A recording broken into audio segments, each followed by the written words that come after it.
Assalamualaikum warahmatullahi wabarakatuh. Hai semuanya, apa kabar? Pada kesempatan kali ini, saya dan anggota kelompok ingin menyampaikan hasil dari kerja kelompok kami berupa analisis informasi tentang kondisi perekonomian Indonesia terkait potensi dan tantangan ekonomi digital. Tapi sebelum lanjut ke materi, sebaiknya kita perkenalan dulu ya.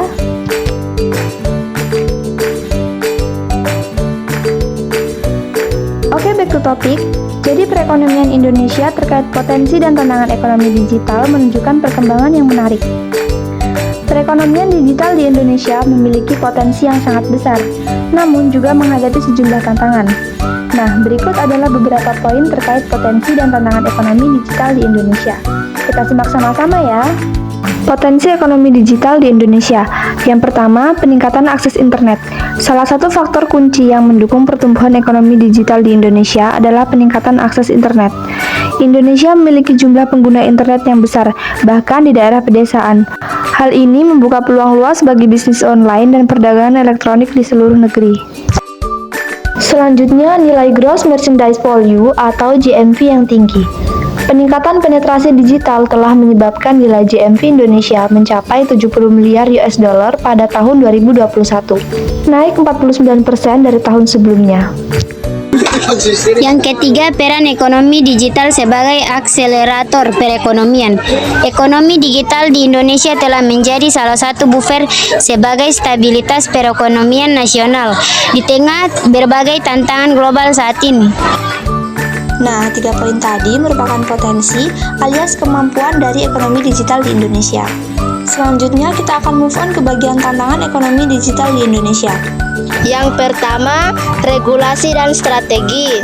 Meskipun ekonomi digital tumbuh pesat, tantangan terkait regulasi dan strategi masih menjadi fokus.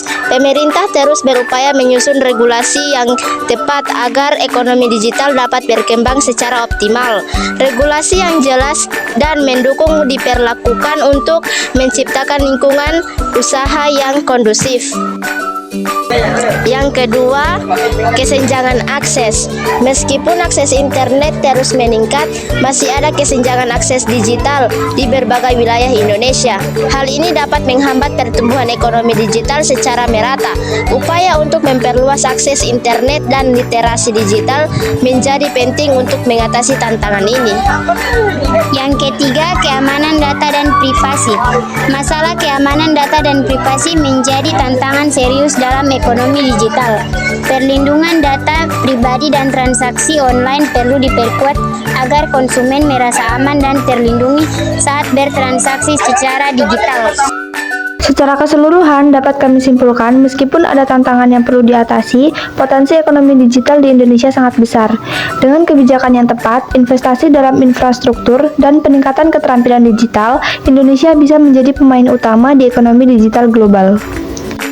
Dari pembahasan yang kami sampaikan, tentu banyak sekali hal-hal menarik untuk kita bahas lebih lanjut lagi, dan akan lebih seru jika kita saling bertukar ide, pikiran, dan gagasan, ataupun saling memberikan saran. Maka dari itu, kami memberikan kesempatan kepada teman-teman penonton untuk menuliskan pendapat kalian di kolom komentar. Baik teman-teman, hanya itu saja yang dapat kami sampaikan terkait materi. Semoga bisa bermanfaat dan menambah wawasan kita. Mohon maaf apabila ada salah kata. Saya dan anggota kelompok pamit undur diri, dan terima kasih sudah menonton. Wassalamualaikum warahmatullahi wabarakatuh.